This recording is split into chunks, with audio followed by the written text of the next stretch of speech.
Good afternoon. This is the Microsoft Service Model webinar presented by Miro Consulting, where we're asking the question, are you using the wrong Microsoft Service Model? A little bit about us here at Miro Consulting. We specialize in software license audit defense, license management, subscription management, and cloud services for Oracle, IBM, Microsoft, and Adobe. My name is Sean Donahue. I'm the VP of Marketing here at Miro Consulting. Joining me today is Tim Hegedus, Senior Analyst here at Miro. A little bit about us. We do cloud services, license, and audit for Oracle, IBM, Microsoft, and Adobe. If you have any questions during the webinar, please use the question box in your webinar control panel and we'll answer them at the end of the session. With that, Tim, take us away. Thank you very much, Sean. And welcome everyone. We thank you for taking some time out of your day to join us. We feel that today's topic is particularly important and perhaps a particularly confusing one, and this is on the new Microsoft service models. Sean told you about Miro Consulting. Let me tell you just a little bit about myself. I have been with Miro for just about 10 years now, but before that I held a variety of technical and managerial positions in IT over the 2 decades plus. I guess I'm dating myself a little bit, ranging from system administrator and database administrator right through leading up a multi-data center, multi-geography environment. So as Sean indicated, we'll be entering or entertaining, I should say, some questions after our presentation. Just enter them in the question bar, and we'll try to get to them at the tail end of our presentation. Any that we don't, we'll be happy to follow up with. So let's talk first about today's presentation and how it's built around these main points. We're going to ask you to frame your thoughts on our discussion topics around these points. The first is that these new service models can, and very likely will, change the way your organization invests in its Microsoft products.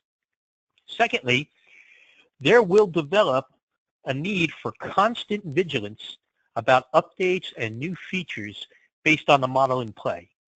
And then finally, those implementation dates are no longer fully controlled by your organization. Microsoft will dictate the availability of these updates and features and functionality and even compel their installation.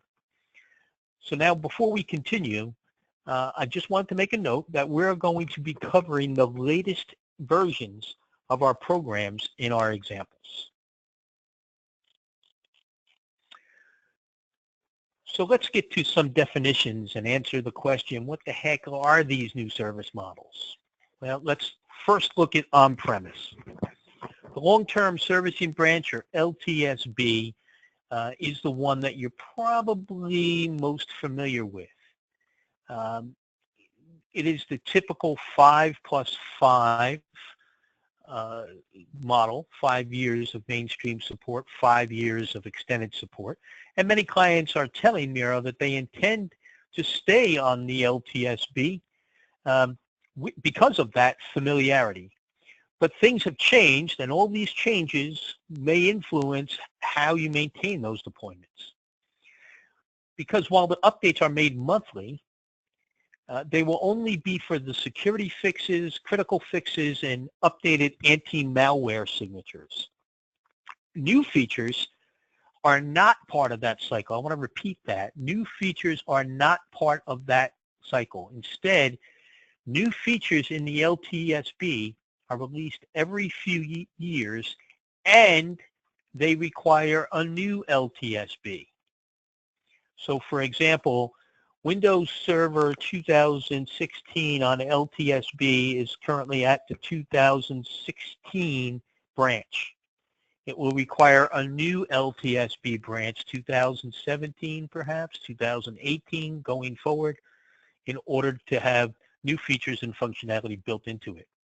And this all means that software assurance coverage is required or a repurchase is required. So as Microsoft publicizes its new features and your users are clamoring for them, you're going to have to decide, A, if your last decision was prudent, and B, what steps you want to take going forward. And then there is the CBB, or the Current Branch for Business, also called the Current Business Branch. However you give it a moniker, it's an extension to the more consumer-targeted Current Branch, or CB. It has a built-in time delay of about 4 months from the release of those CB updates. And this is the time frame that Microsoft deems is sufficient for testing these updates within your environment. Now, like the LTSB, updates are released monthly, and they include the security fixes and critical fixes and updated LT malware signatures. But unlike the LTSB, some of those monthly updates might include some new features. So when the update becomes available, it will be implemented. And there's a fair chance that some of your users will have the update while others do not.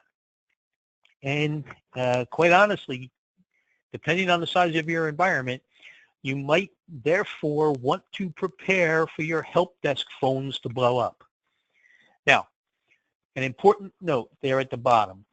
Either model might require software assurance, but this is based on the product, and we're going to cite some of the examples of this a little bit later in our presentation. So now let's turn our attention to the service models for the hosted solutions. That would be the cloud-based platform. There are 3 channels, right? They're not called service models, but called channels, 2 of which you might consider production, right? The first is referred to as the current channel. This channel makes updates, fixes, and features right away, as in monthly, perhaps even more frequently based on the severity of the update. And it could be roughly equated to the current branch for business, or more realistically, just the current branch. Okay. Now, the deferred channel takes more of a controlled approach, releasing updates a few times a year, roughly every 4 months. Right? And that might equate to the LTSB. It might be. If you want to do that, I guess you can. Now, the final channel, the one that really isn't production, is called the first released for deferred channel. It is exclusively for testing and evaluation, and is not the default for any cloud services, such as you see in the other 2, whereas current channel defaults for Target, Visio, Project Online, Office 365 Business, which is part of a lot of different Office premium packages. And the deferred channel really targets the Office 365 Professional Plus. The first release for deferred channel is the default for nothing. Okay? It's released about 4 months ahead of the deferred channel, right? And it is considered a fully supported version of the product, but no new features are added, and only fixes for security and stability are really part of anything that comes out for the deferred, for this first release for deferred channel.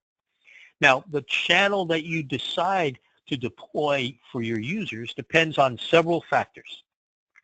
These might include how many line of business applications, add-ins, macros, all those things that we sometimes refer to as tightly coupled applications that you need to test anytime you have an updated version of the product, such as Office 365.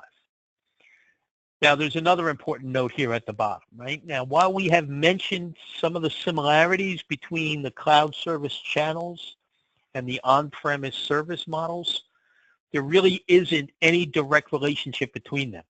So we were equating them purely for illustrative purposes, and there's really no tie-in from a realistic perspective.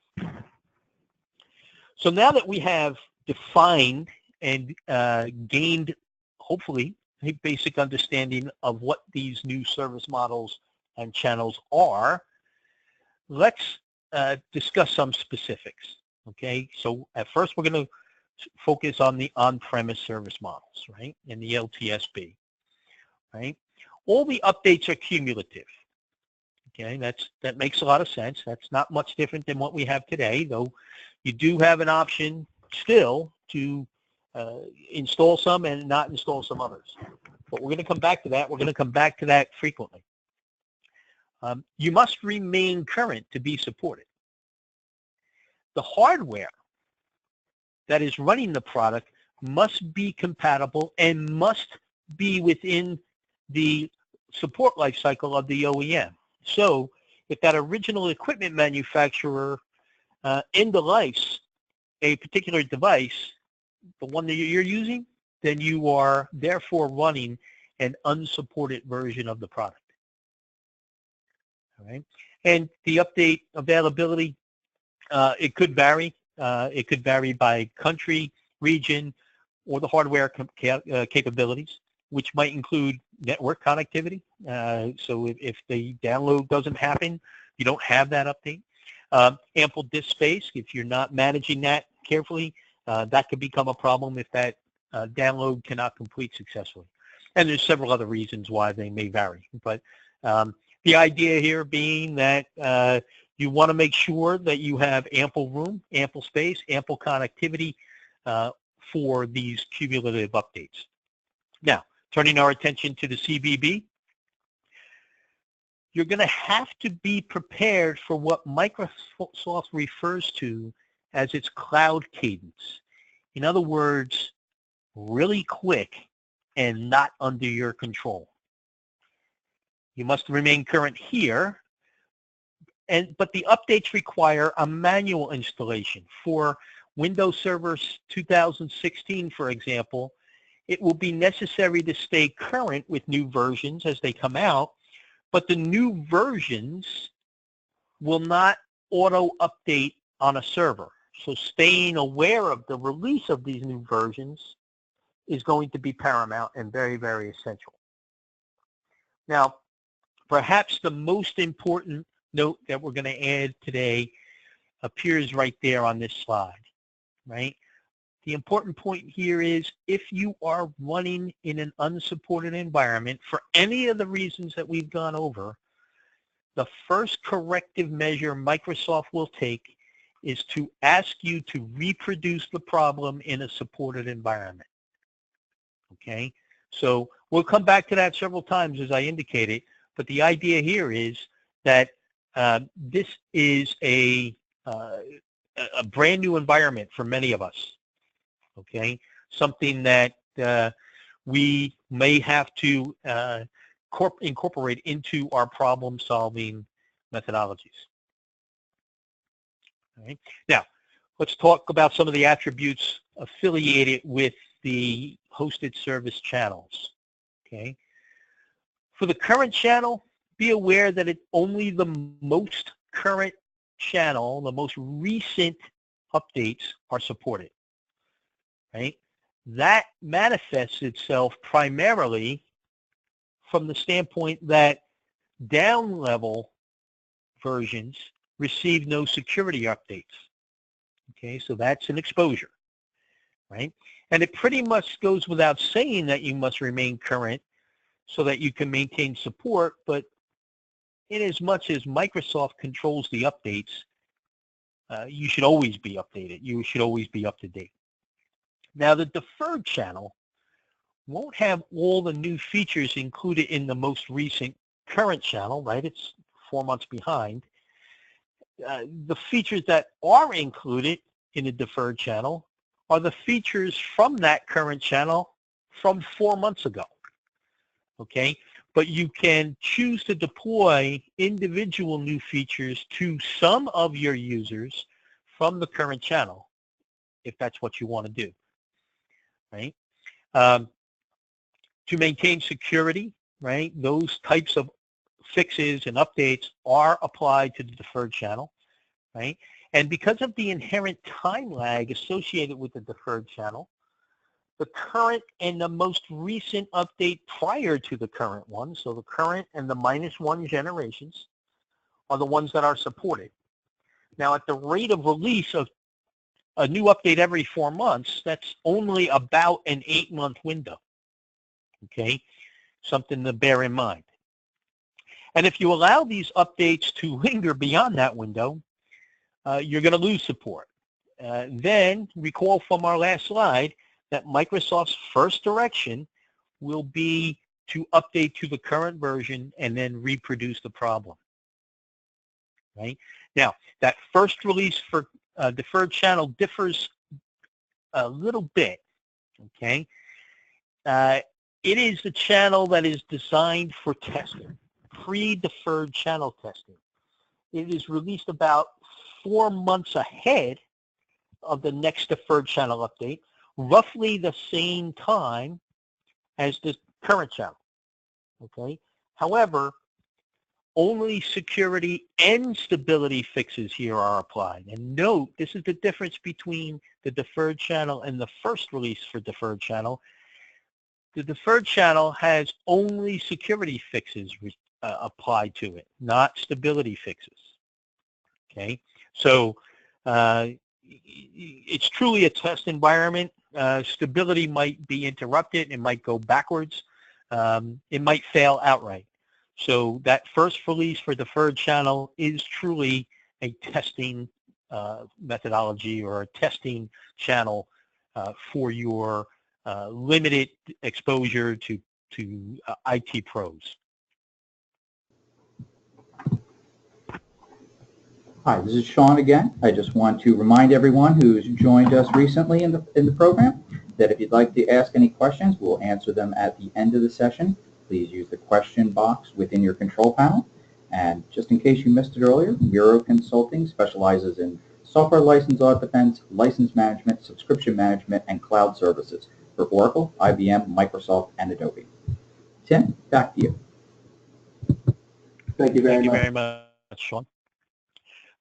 So now that we've covered some of the definitions and some of the cautions and perhaps even spun our collective heads a little bit, let's take a peek at some of the examples and see how we actually apply these service models, how they work. We're going to work through these pretty quickly, so we're going to encourage you to really contact us for questions. And we'll first look at Windows 10, Windows 10 LTSB. All right, it's available only, right, for Windows Enterprise, and so put only in quotes because it's also only for Windows IoT and only for Windows Education, right? There is no LTSB for Windows Professional, only it's CBB, okay? Now, contrary to what we've been hearing, contrary to what we've been told by several of our clients who are planning an upgrade, Microsoft says that the LTSB branch for Windows 10 is not intended for deployment across the organization. Why? Because this build doesn't contain some of the inbox applications that the CBB version does, okay? These would include Microsoft Edge, the Windows Store, some Cortana capabilities, weather, news, sports, money, photos, camera, music, clock, and so on. So there's a lot of stuff that's not in it. So therefore, it's important to remember that Microsoft has positioned the LTSB model primarily for specialized devices. However, as I said, Microsoft, despite what Microsoft is saying, Miro is seeing more and more of Windows LTSB for its clients that want to have ultimate control over their desktops and laptops. So we may see Microsoft's perspective change a little bit or not. We'll see about that. But continuing with that preceding thought, right, under the Windows LTSB, Microsoft does not support Office 365 or even an on-premise instance of Office Pro Plus. Okay, that's very, very important information. Okay, so in the example that we've given, where you're running Windows 10 LTSB with Office 2016, and something fails, when you call Microsoft for support, they're going to tell you that we do not support Office Pro Plus on Windows 10 LTSB. Okay, so you have to get to a supported environment and try to reproduce the problem. Now, when you do go to Windows 10 LTSB, you do have to subscribe to software assurance. Now, software assurance is required, but it enables certain benefits, if you want to think of them that way. You can use Windows Enterprise, right, first and foremost, and all its added features. You get the MDOP pack, or the Microsoft Desktop Optimization Pack, right, and its features and functionality. And you also get a VDA, or a Virtual Desktop Access License, as opposed to a VDA subscription license. So there are some benefits associated with Windows Enterprise that are not in some of the other versions of Windows. For Office 365, right, we see that Microsoft has defined the default channels, right? You see them up there. Visio Pro for Office 365, Project Online, and Office 365 Business are all use the default of the current channel for their distribution. The deferred channel is Office 365 Pro Plus. Okay. Let's look at Windows Server, right? We need to get down into the weeds here just a little bit and speak to the deployment model, which in turn determines the service model. So Windows Server 2016 has 3 deployment modes, right? The first is Server Core. This is the most common of the deployment options. It's recommended for use, it's recommended for use generally, and other than where additional user interface elements are required, or the graphic management tools are required, right? Those come in that next version of the deployment, which is called Server with Desktop Experience. That option installs all the standard user interface and tools that are found in the Server Core option, but it also includes these other tools for the client features, the client experience features. Now, both of these deployment models are part of the long-term servicing branch. So that means there is the familiar 5+5 support lifecycle. There are the monthly updates available for install. And most importantly, there are no new features within this LTSB. So in other words, every 2 or 3 years, a new LTSB will be released. And it is in this new LTSB where the new features are contained.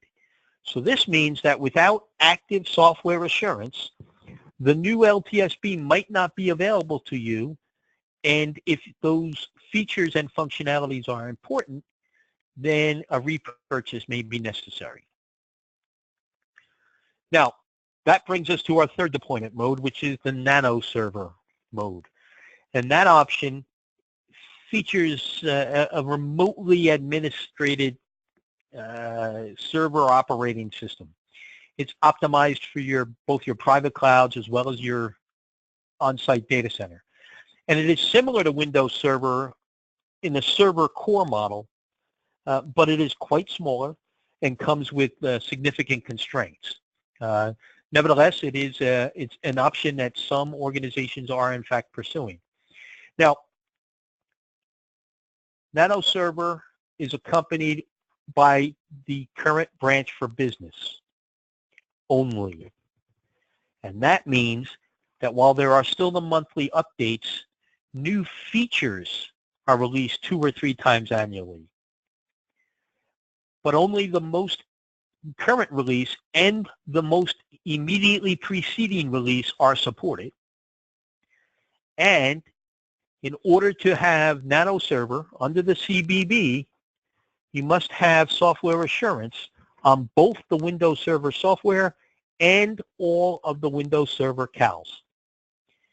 Right? Now, let's pause a moment and think a little bit more broadly and talk about the Windows CAL being part of the core CAL of the enterprise CAL. And all of them that might touch, could possibly touch the Nano server must be covered by software assurance. And if it's an enterprise CAL or a core CAL suite, it is more than likely within your enterprise agreement, which means that they're covered by software assurance anyway. Okay, just some points to think about as we're going through these service models. Now the service models take on a whole new meaning for System Center Configuration Manager, or SCCM, or as I like to call it, SCIM. It's built on version 6 or update 1606 of CBB. The LTSB for SCIM is designed for those organizations who have allowed their software assurance to lapse. Okay? So, in other words, whereas software assurance is required for the long-term servicing branch of Windows 10, the opposite is true for SCIM. Okay? So with that mindset, there is the reduced functionality for SCIM within the LTSB. For example, there's no new features, and that would pretty much align with the fact that no new features are being applied to the products it's overseeing or managing. It does not support Windows 10 under the current branch for business, because current branch for business will have new features applied to it on a periodic basis.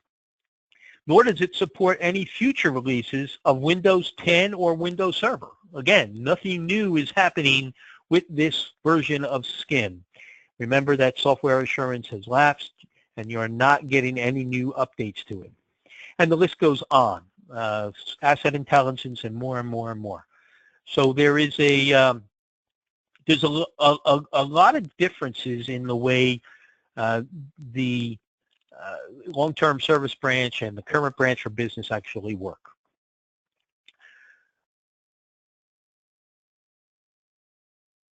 Okay, so the major point here is, in fact, that these models work differently for each of the products. So as Microsoft attempts to simplify its licensing, it has made it all the more confusing and even more confounding. But one point seems clear. Microsoft is compelling its customers to remain current. And when this becomes too burdensome, they might consider the cloud. But either way, either through software assurance fees or ongoing subscriptions, Microsoft comes out ahead, right? And especially from their revenue streams. So, to recap, these are the important points you will want to consider, either as a technical professional who is charged with supporting the Microsoft environment, or even as a senior manager responsible for sourcing and funding its operations, right? The first one is increased release velocity. And if the current branch for business is indicated or required, we must be prepared for potential increase in release velocity. It is Microsoft's experience, or Miro's experience, that Microsoft products in many organizations are not at the levels that these new rules demand, and the default of reproducing the issue in an up-to-date or supported environment can in fact incur some delays in resolving the problem. The second one goes hand in hand, right? More rapid development, and the period in which development and testing occupies will have been shortened. So that effort has to be accelerated. And this can be a huge, huge concern for organizations who have a larger user population, or some of those with those tightly coupled applications, right? It's important to understand how these service models work, and just as importantly, how they work in your environment. it is likely and easy to assume that there will be a mix of LTSB and CBB, as well as a mix of channels for cloud-based services within your organization. Keeping track of that is going to be crucial to maintaining a fully supported environment.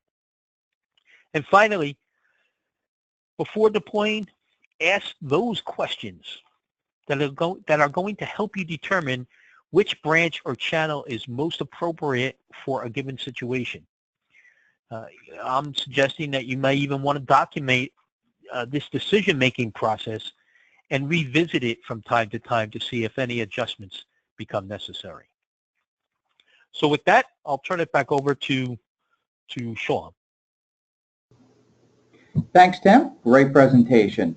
Let me remind everyone, if you have any further questions, please email sales@miroconsulting.com, visit us on the web at miroconsulting.com, or call us at 732-738-8511, extension 1208. This concludes the broadcast. Thank you very much and have a nice day.